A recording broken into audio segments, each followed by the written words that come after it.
candidats, bonjour. Je vous l'avais promis ce matin que je devrais commencer dans 2 heures et nous sommes là aujourd'hui, uniquement avec le brevet. Tous ceux qui font le brevet, je voudrais d'abord commencer à vous encourager. L'examen, ce n'est pas facile, mais rien n'est impossible. Il n'y a que les hommes incapables. Ce matin, nous allons aborder des thématiques importantes. Des thématiques dans votre programme. La première des choses, nous allons toucher aujourd'hui la combustion. La combustion des corps solides. C'est la première partie de votre programme, je veux dire, qui est dans le chapitre d'oxydo-réduction. Alors, prenons le terme combustion. J'écris ici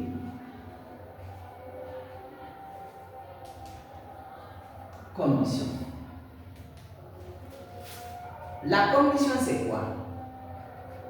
La combustion est une réaction chimique au cours de laquelle un corps pur, simple ou composé brûle dans l'air ou dans le dioxygène en dégageant de la chaleur. On va écrire. Dit la combustion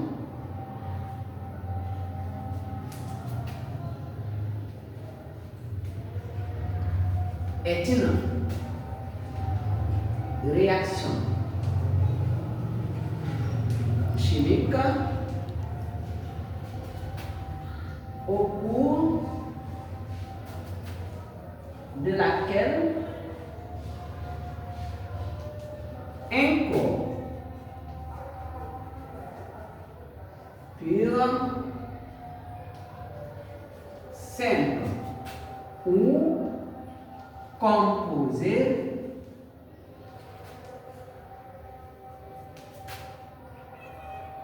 brûle dans l'air ou dans le dioxygène en dégageant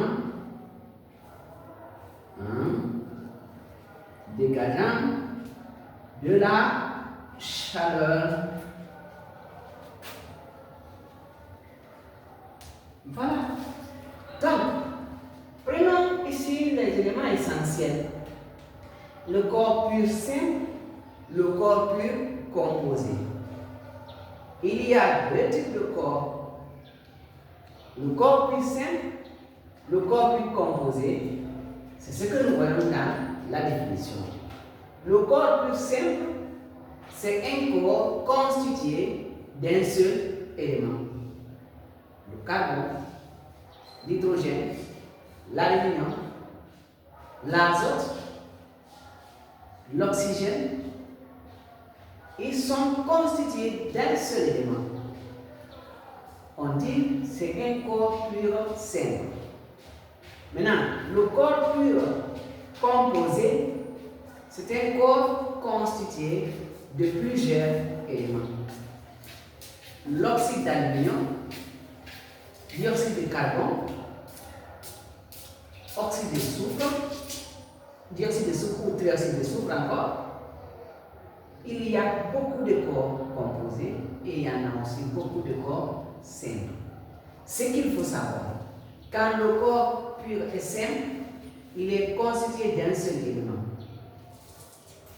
Et si le corps pur est composé, il est constitué de plusieurs éléments. Mais attention, quand on dit constitué d'un seul élément, cela ne veut pas dire qu'il n'y a pas possibilité qu'il y ait plusieurs atomes. L'azote, NB, est un corps pur simple. Mais l'azote est constitué de 2 atomes. L'oxygène, O2, est un corps pur simple. Mais l'oxygène est constitué de 2 atomes. Mais ce qui est important, tous les atomes qui constituent l'azote Et tous les atomes qui constituent l'oxygène, ils sont tous les mêmes atomes identiques.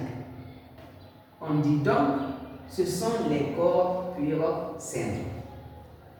Maintenant, quand je prends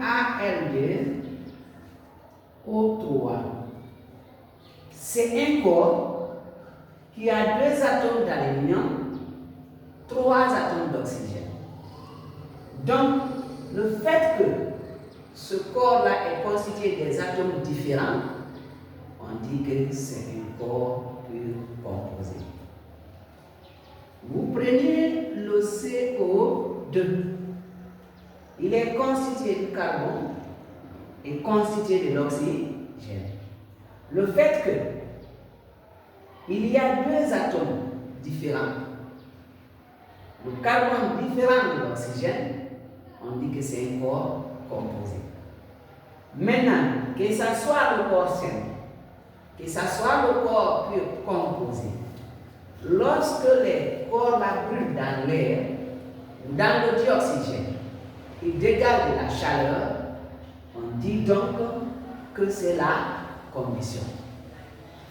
On va prendre quelques exemples de combustion. Exemple de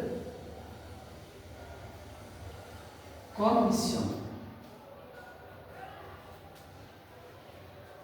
Premièrement, prenons le carbone.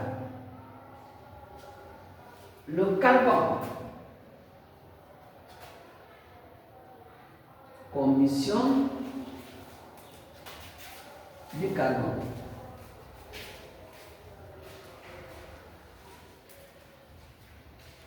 Le symbole du carbone, c'est C. La combustion du carbone, c'est quand le carbone brûle dans l'air ou dans le dioxygène. Et l'air est un mélange d'oxygène, d'azote et d'autres éléments. Mais les éléments les plus principaux, l'oxygène et l'azote. Alors, quand on dit que nous avons fait la combustion du charbon de bois, cela veut dire que dans le charbon de bois, il y a la présence du carbone avec le plus grand pourcentage. Donc, si nous voulons écrire l'équation de la réaction, on prend le carbone avec le dioxygène, ça nous donne le CO2. Mais attention, la combustion là, elle est complexe. Pourquoi elle est complexe? Parce qu'il y a suffisamment d'oxygène. Donc on va dire ici combustion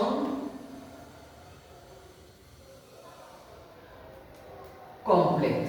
Combustion complète. Donc la combustion complète du carbone conduit au dioxyde de carbone.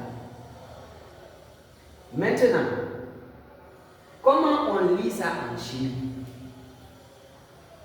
En chimie, on ne va pas dire plus. On dira le carbone réagit avec le dioxygène pour donner. Donc la flèche là en chimie, on l'appelle pour donner le dioxyde de carbone par une réaction de combustion complète. Maintenant, si la combustion elle est incomplète, on dira carbone plus dioxygène, ça nous donne CO. CO est appelé monoxyde de carbone. Et maintenant, pourquoi la combustion est incomplète? Parce qu'il y a l'insuffisance d'oxygène. On va chercher à équilibrer. Il y a 2 atomes d'oxygène ici. Il y en a un par là. Si je vais équilibrer, je ne peux pas mettre 2 ici. Je dois mettre 2 par là. Donc j'écris 2. Mais le fait que j'ai mis les 2, ça ne multiplie pas seulement l'oxygène. Ça va aussi multiplier le carbone. Donc le carbone qui était immiscible, le fait d'équilibrer l'oxygène, le carbone a pris 2 atomes. Donc je mets les 2 ici. Comment je vais lire? Le carbone réagit avec le dioxygène pour donner le monoxyde de carbone. Donc on va comprendre les corps avec lesquels nous avons travaillé pour donner les noms à ces corps. Donc je vais lire ici nom des composés. Ici je prends C, c'est le carbone. Maintenant, O2, c'est l'oxygène. Et CO2, c'est dioxyde de carbone. Maintenant, CO, c'est monoxyde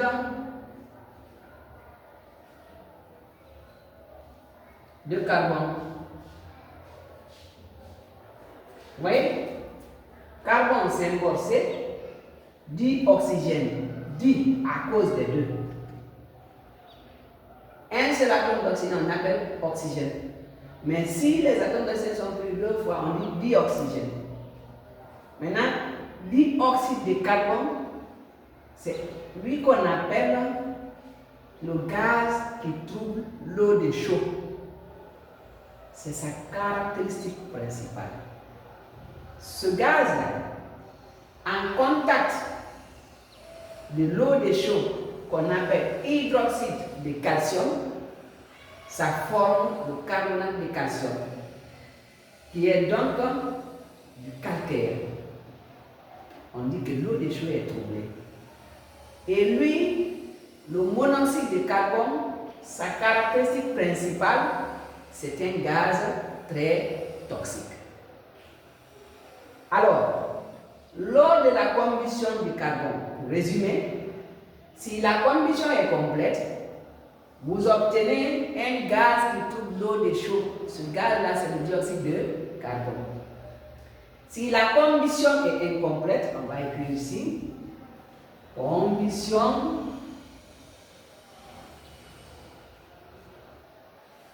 incomplète. Incomplète. Donc, si la combustion est incomplète, on obtient le monoxyde de carbone. Je vous remercie pour aujourd'hui. Je ne voudrais pas partir avec des leçons trop compliquées. On va commencer du plus simple et on continuera au fur et à mesure. Tout ce qui était des problèmes pour vous pour passer par rapport à la chimie, vous allez voir que la chimie, c'est la matière la plus simple. Du courage et continuez à suivre Edilipro sur YouTube, sur la page Facebook. Et allez-y, évidemment, sur TikTok, vous me trouverez en train de donner le cours selon votre